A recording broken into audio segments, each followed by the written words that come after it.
লাইলাতুল কদরের ইবাদত। এই রাতের ফজিলত কি?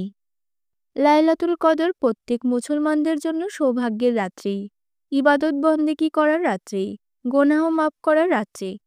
এই রাতটি মুসলিমদের নিকট অনেক বেশি সম্মানীয় এবং মর্যাদাপূর্ণ রাত। আরবি ভাষায় লাইলাতুল শব্দের অর্থ রাত্রি বা রজনী, এবং কদর শব্দের অর্থ সম্মানীয় বা মহামর্যাদা। অর্থাৎ লাইলাতুল কদর হলো মহামান্বিত রাত। এছাড়া লাইলাতুল কদরের অন্য অর্থ হলো ভাগ্য, পরিমাণ ও তকদির নির্ধারণ করা। এই রাতটি অন্য রাতের চেয়ে অধিক মহামূল্যবান, অধিক সম্মানের। রমজানের শেষ 10 দিন হলো নাজাতের 10 দিন ধরা হয়, এবং নাজাতের 10 দিন থেকেই লাইলাতুল কদর শুরু হয়। লাইলাতুল কদরের নির্দিষ্ট দিন কেউ বলতে পারে না, তবে হাদিসে আছে নাজাতের 10 দিনের মধ্যে যে কোনো এক রাত হবে লাইলাতুল কদর। হাদিসে আরও এসেছে রমজানের শেষ 10 দিনে বিজোড় রাতগুলোই লাইলাতুল কদর হবে। এটির জন্য 27 রমজানকে বেশি গুরুত্ব দেওয়া হয়ে থাকে। হাদিসে আছে রমজানের শেষ 10 দিনে তোমরা কদরের রাত তলাশ করো। সারা বিশ্বের মুসলমানদের কাছে এই রাতটি অধিক সম্মানের। এই রাতে সকলে মন প্রাণ দিয়ে ইবাদত বন্দেগী করে, আল্লাহর কাছে ক্ষমা প্রার্থনা করেন এবং ভাগ্য পরিবর্তনের জন্য আল্লাহর নিকট আবেদন পেশ করে। এই রাতের ইবাদত হাজার রাতের ইবাদতের চেয়ে উত্তম। এই রাতটি মুসলমানদের জন্য সৌভাগ্য বয়ে আনে।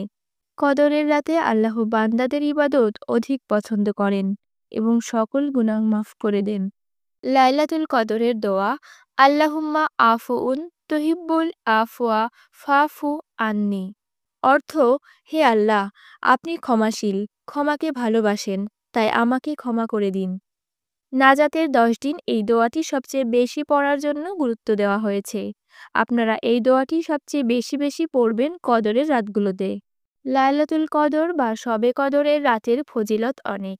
এই রাতে যে ইবাদতগুলো বেশি বেশি করবেন, রাত জেগে ইবাদত করা এবং অন্যকে এই রাত সম্পর্কে জানানো। গভীর রাতের ইবাদত আল্লাহ পছন্দ করেন এবং অতি দ্রুত বান্দার মনের আশা পূরণ করে দেন। তারাবি ও তাহাজ্জুদ পড়া। তাহাজ্জুদ নামাজের গুরুত্ব অনেক। তাহাজ্জুদে দোয়া কবুলের সম্ভাবনা বেড়ে যায়, কারণ আল্লাহ নফল ইবাদত সবচেয়ে বেশি পছন্দ করেন এবং কবুল করেন। তাই কদরের রাতগুলো নিয়মিত তাহাজ্জুদ নামাজ পড়বেন এবং আল্লাহর কাছে সকল চাওয়া পাওয়া জানাবেন। সিজদায় গিয়ে দোয়া করবেন। বান্দা যখন নামাজের মধ্যে সিজদায় গিয়ে আল্লাহর কাছে কিছু চান, আল্লাহ তা অতি দ্রুত কবুল করে দেন, কারণ সিজদায় আমরা আল্লাহর পায়ের কাছে লুটিয়ে পড়ি। বেশি বেশি তওবা, ইস্তেগফার ও একাকী জিকির করা। জিকির করলে অন্তর পরিষ্কার হয়, অন্তরের কলুষিত দূর হয়। সবসময় জিকির করবেন এবং আল্লাহর কাছে ক্ষমা চাইবেন। জিকিরে অন্তর ভিজিয়ে রাখে। জিকিরের ফজিলতও অনেক। যে বাক্যগুলো বেশি বেশি পড়বেন: আস্তাগফিরুল্লাহ, সুবহানাল্লাহ, আলহামদুলিল্লাহ, লা ইলাহা ইল্লাল্লাহ, আল্লাহু আকবার, আস্তাগফিরুল্লাহ আল্লাযী লা ইলাহা ইল্লা হাইয়ুল কাইয়্যুম ওয়া আতুবু ইলাইহি।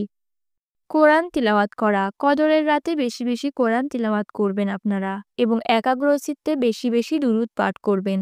আল্লাহর কাছে দোয়া প্রার্থনা করবেন। শ্রেষ্ঠ দোয়া: রাব্বানা আতিনা ফিদ দুনিয়া হাসানা ওয়া ফিল আখিরাতি হাসানা ওয়া কিনা আযাবান্নার।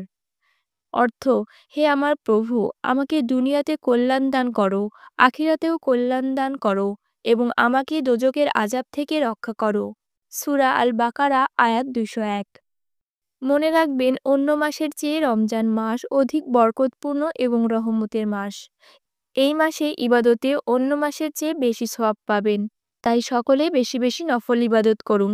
নফলে দোয়া কবুলের সম্ভাবনা বেশি থাকে। এতক্ষণে নিশ্চয় জানতে পেরেছেন লাইলাতুল কদরের ফজিলত এবং কী কী ইবাদত বন্দেগী করবেন এই রাতে। সবাই সুস্থ থাকুন, সুন্দর থাকুন, আল্লাহর ইবাদত বন্দেগী করুন।